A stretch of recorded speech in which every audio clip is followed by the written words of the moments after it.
欢迎来到轻声慢读。在这个急匆匆的世界里，你是否也曾感到一种深深的疲惫？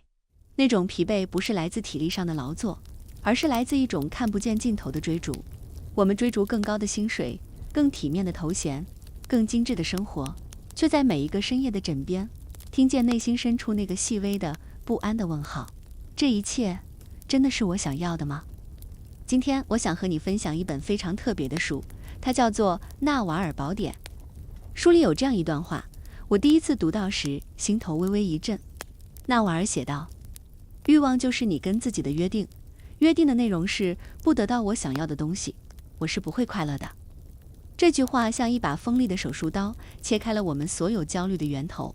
我们总以为幸福在远方，在某个尚未抵达的目标里，却忘了此时此刻，我们正行走在自己唯一的生命中。纳瓦尔宝典的作者是埃里克·乔根森，但他其实是这本书的策展人。书里的文字全部来自于一位叫纳瓦尔·拉维坎特的硅谷传奇人物。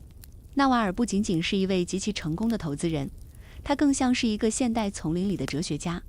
他出身寒门，曾是带着钥匙在纽约贫民区图书馆寻找庇护的移民孩子。后来他白手起家，成为了硅谷最受人尊敬的智者之一。但他最了不起的地方不在于他赚了多少钱，而在于他不仅拥有了财富，还拥有了那种足以驾驭财富、不被金钱奴役的自由与平和。今天让我们暂时放下手头的忙碌，关掉心里的杂音，在这一段安静的时光里，随着纳瓦尔的智慧，去重新审视我们的生活，去探寻那个关于财富、关于幸福，也关于我们自己的真相。首先，让我们来聊聊那个所有人都关心却往往充满误解的话题——财富。在纳瓦尔看来，赚钱不是靠努力流汗，而是靠一种可以习得的技能。他提出了一个非常有力的观点：依靠出租时间是不可能致富的，因为你的时间是有限的。如果你每一份收入都必须用体力或时间去交换，那么你永远无法获得真正的自由。纳瓦尔告诉我们，要追求财富，而不是金钱。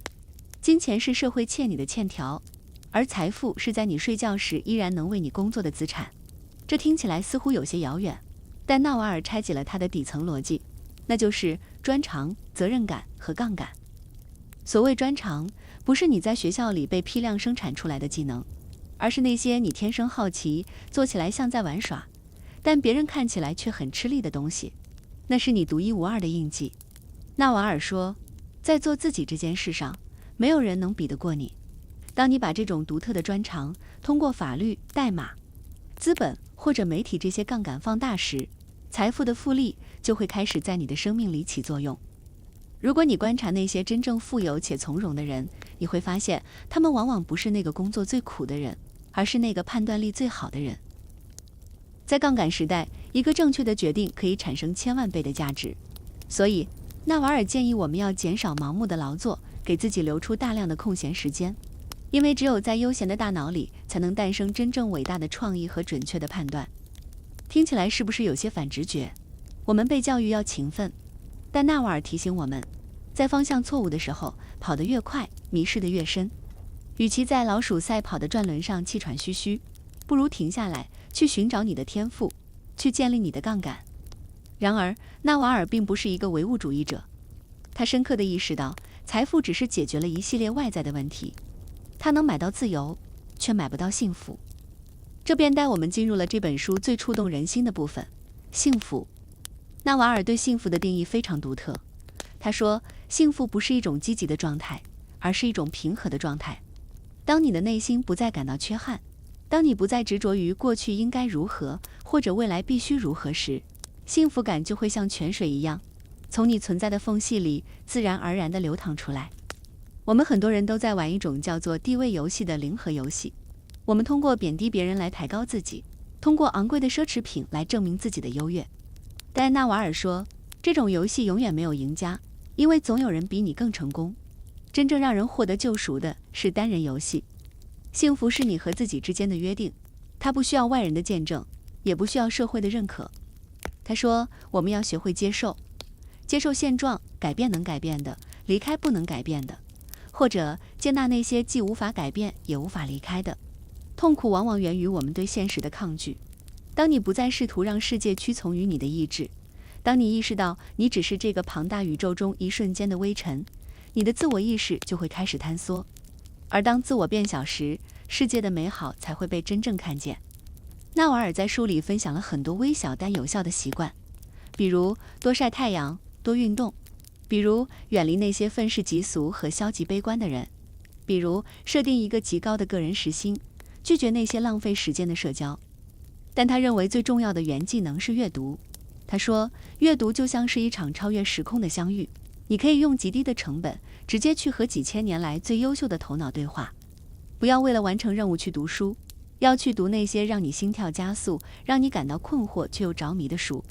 哪怕读得很慢，哪怕一本书只读通了一页，也比浮光掠影地读完100本平庸的书更有价值。读完纳瓦尔宝典，你可能会发现，他其实是在教我们如何在这个数字时代的洪流里做一个清醒的异教徒。他不信奉所谓的常规，他鼓励每个人去追求那种极度的真实。他告诉我们，医生不能让你健康，营养学家不能让你苗条，老师不能让你变聪明，禅师不能让你冷静，最终你必须自己负起责任。救赎只能靠自己。现在的社会总是试图把我们变成一个又一个标准化的零件，让我们在工作的齿轮里磨损。而纳瓦尔的智慧像是一声清脆的警钟，提醒我们，你不是零件，你是一个完整的、独特的、拥有无限可能性的生命。我们可以努力去创造财富，因为那能给我们带来体面的生活和拒绝不喜欢的事情的权利。但我们也必须时刻警惕，不要在追求财富的路上丢掉了那个能感知幸福的灵魂。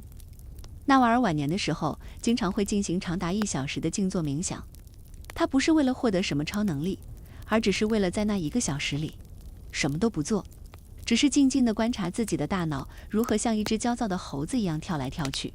当他观察得久了，那只猴子就会慢慢安静下来。其实我们的生活也是如此，如果你能学会观察自己的欲望，观察自己的恐惧，你就会发现你不再是他们的奴隶，你是那个站在河岸上看风景的人。听完纳瓦尔的故事和智慧，我不知道此时此刻的你心里在想些什么。或许你正在为了明天的账单发愁，或许你正处在职业生涯的瓶颈期，又或许你刚刚经历了一场让你心碎的离别。这些痛苦都是真实的，纳瓦尔也从未否认过生活的艰难，但他给了我们一个温暖的视角。无论世界如何动荡，你始终拥有那个最终的选择权。你可以选择去学习一项新的技能，可以选择放下那个不再让你快乐的执念，可以选择在明天的晨光里给久违的自己一个深呼吸。就像纳瓦尔说的，人生转瞬即逝，我们在这个地球上的时间少得可怜，也贵得惊人。既然如此，为什么不以最积极的方式去诠释你经历的一切呢？今天我想留给你这样一个问题，希望你能试着给出一个属于你自己的答案。